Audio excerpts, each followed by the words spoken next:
Good to have you on Tesla Shorts Time Daily, episode 440 for April 18th, 2026. I'm Patrick, coming to you from Vancouver. Here's your Tesla news rundown. Here's what's making news in the Tesla Shorts Time world today. The spring update is rolling out a robo-taxi-inspired feature to existing customer vehicles. This piece of software was originally developed for the dedicated robo-taxi fleet. Now it is being shared more broadly with owners. It shows Tesla's consistent pattern of feeding future autonomy technology back into the current installed base. At the same time, it helps gather real-world data that accelerates the overall autonomy effort. I like how this approach keeps older cars relevant longer instead of leaving them behind. The technology flywheel keeps turning even for vehicles that are already on the road.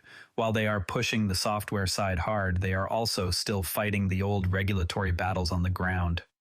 Tesla has filed a lawsuit against North Dakota over the state's direct sales ban. The company wants to open showrooms and service centers in Bismarck and Fargo.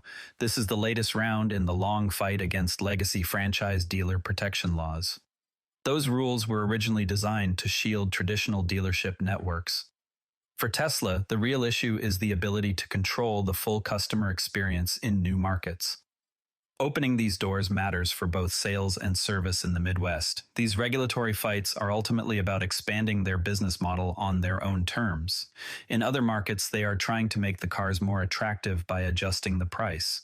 Tesla has cut Model 3 prices in Europe to bring them in line with mainstream petrol cars.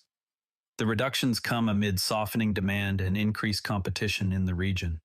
Whether the move works will depend on if buyers focus on total cost of ownership. Some people still worry about charging convenience and how resale values might hold up.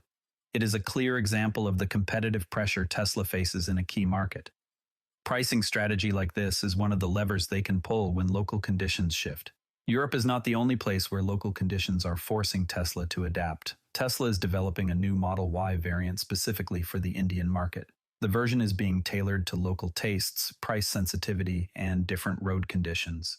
Getting this right could finally open a meaningful door in a market that has been slow for them. It also highlights the limits of a one-size-fits-most approach when entering emerging regions. Price-sensitive markets often demand this level of customization to gain real traction. Tesla has now delivered its 10,000th car in Singapore as well. The milestone is symbolic in a dense, high-tech city-state where electric vehicles make a lot of sense. It adds to the picture of steady Asian growth outside of China. Customizing for new markets is one thing, but proving the cars can survive real-world punishment is another. A pre-facelift model, why that was used as a taxi, has now passed 111,000 miles. Its LFP battery is still going strong despite all the heavy fast-charging duty it has seen.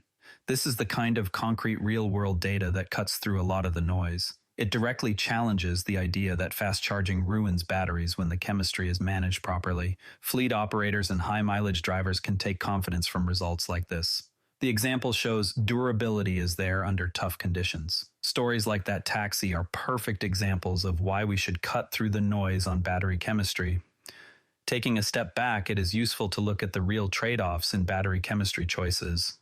LFP and NMC each bring different strengths in energy density, cost, cycle life, and pack architecture. There is no single winner chemistry that works perfectly everywhere. The real question is, which option delivers the lowest lifetime cost per mile for a specific duty cycle and market? Real-world examples like that high-mileage taxi show LFP holding up well under repeated fast charging. At the same time, higher-density chemistries still provide range advantages that matter for highway driving in North America and Europe. Tesla matches the right chemistry to the right vehicle and region. They wrap it with smart software that manages charging behavior and thermal limits. Continued work on formats like the 4680 cells shows they are iterating on the whole system. Customers ultimately care about cost per mile and convenience more than the letters on the battery label. Once you understand the battery side, the everyday ownership questions start to look a bit different. There is a challenge worth discussing on the ownership side that does not get talked about enough. A recent story from Yahoo Autos described a buyer who purchased a used Tesla only to face $16,000 in repairs shortly afterward. Out-of-warranty battery or bodywork can get expensive quickly because of how integrated these systems are. The parts, pricing, and complexity add up faster than many people expect. Tesla is positioned to improve some of this over time through over-the-air updates and simpler designs. For now, it is an honest reminder that great deals on used vehicles can come with fine print. It pays to do the homework before buying any out-of-warranty Tesla. Speaking of real-world ownership, here is a small but genuinely useful software tweak. The navigation trip planner now includes a filter that shows only free supercharger stalls. This is particularly helpful for owners on legacy-free supercharging plans. It also helps anyone who is simply trying to minimize charging costs on a trip. The change shows that Tesla still sweats the everyday details even while chasing autonomy goals. Quality of life improvements like this keep the current ownership experience strong. While we are on the subject of charging, a quick word on the hardware choices people actually face at home. The wall connector is faster and cleaner for fixed garage use. The mobile connector offers more flexibility, especially for renters and apartment dwellers. In the end, the decision often comes down to installation costs and what your local electrical limits allow. Going electric still requires some homework on the energy side before you pull the trigger. Before we wrap, something completely different that shows how passionate this community can be. A California owner 3D scanned a Cybertruck hood and grafted it onto his Model S Plaid. He says the car finally feels alive after the modification. It is a wild example of custom work. The Cybertruck design language is already starting to influence the aftermarket in creative ways. Moments like this highlight the enthusiasm and creativity among some Tesla owners. Before we go, keep an eye on how those European Model 3 price cuts land with buyers in the coming weeks. That's your Tesla news for today. TSLA closed at $400.62, up $12.42, 3.2%. If you found this useful, a rating or review on Apple Podcasts or Spotify really helps new listeners find the show.